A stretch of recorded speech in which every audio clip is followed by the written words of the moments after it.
بسم اللہ الرحمن الرحیم۔ ایاک نعبد و ایاک نستعین۔ میرے پاکستان کے بہن اور بھائیو السلام علیکم۔ جیسا کہ آپ لوگ جانتے ہیں کہ رمضان المبارک کا بابرکت مہینہ چل رہا ہے، تو میں اس میں خاص طور پر ڈسٹرکٹ خوشاب کی عوام سے یہ گزارش کرنا چاہتا ہوں کہ اس بابرکت مہینے کے اندر آپ نے تمام غریب، نادار، معذور، یتیم اور ضرورت مند لوگوں کو آپ نے ہمیشہ یاد رکھنا ہے، ان کا آپ نے خیال کرنا ہے، ان کی ضرورتوں کا خیال کرنا ہے۔ اس بابرکت مہینے میں آپ نے ان لوگوں کو، اپنے بھائیوں کو اکیلے نہیں چھوڑنا، ہر طرح سے آپ نے ان کا ساتھی بننا ہے، ان کی ضروریات کا پورا خیال کرنا ہے، ان کی خوراک کا خیال کرنا ہے۔ اس بابرکت مہینے میں آپ نے بالکل بھی اپنے بہن اور بھائیوں کو، ضرورت مند بہن اور بھائیوں کو اکیلے نہیں چھوڑنا۔ اس کے بعد دوسری جو میں بات کرنا چاہتا ہوں وہ کووڈ کے حوالے سے ہے۔ کووڈ کی تیسری ویو آ چکی ہے اور یہ بہت ہی خطرناک ویو ہے۔ اس میں جو کیجویلٹیز کا جو والیوم ہے، جو اموات کی شرح ہے، وہ بہت زیادہ ہو گئی ہے۔ تو آپ نے SOPs کا خیال کرنا ہے، سوشل ڈسٹنس رکھنا ہے، مسجدوں میں بھی جائیں تو ماسک کا استعمال ضرور کریں، ہاتھوں کو بار بار دھوتے رہیں، سینیٹائزر کا استعمال کریں۔ آپ نے اپنی زندگیوں کی بہت حفاظت کرنی ہے۔ اس کے علاوہ جو ڈاکٹرز اور جو پیرامیڈیکل سٹاف یا جو لوگ کورونا سے جنگ لڑتے لڑتے اپنی زندگی کی بازی ہار گئے ہیں، آپ نے ان کو نہیں بھولنا، ان کو ہمیشہ اپنی دعاؤں میں یاد رکھنا ہے۔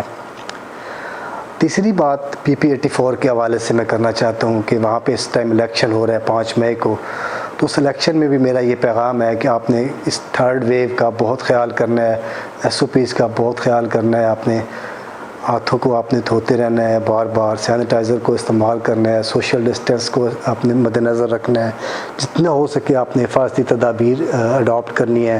الیکشن ڈے، پولنگ ڈے والے دن بھی اسی طرح سے ماسک کا استعمال آپ نے کرنا ہے اور پرامن طریقے سے جو ہے یہ کانٹیسٹ ہونا چاہیے۔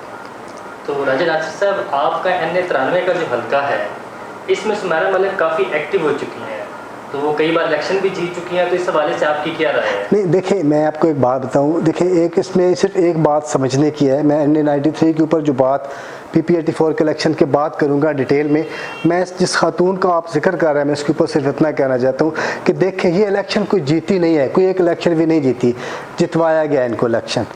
ہمیشہ جو ہے وہ الیکشن فکس ہوا، جتوایا گیا، ہمیں کہا گیا کہ آپ جیت گئے ہیں، ہم آپ کی خبر چلا رہے ہیں۔ کوئی ڈکٹیٹرز کے وہ دور تھے، اسٹیبلشمنٹ کے وہ دور تھے، تو اس طرح سے کر کے وہ الیکشن جتوا دیا گیا۔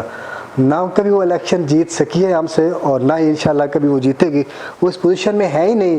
دیکھیں نا، اب 3 سال تک حلقے میں ایک بندہ آتا ہی نہیں ہے۔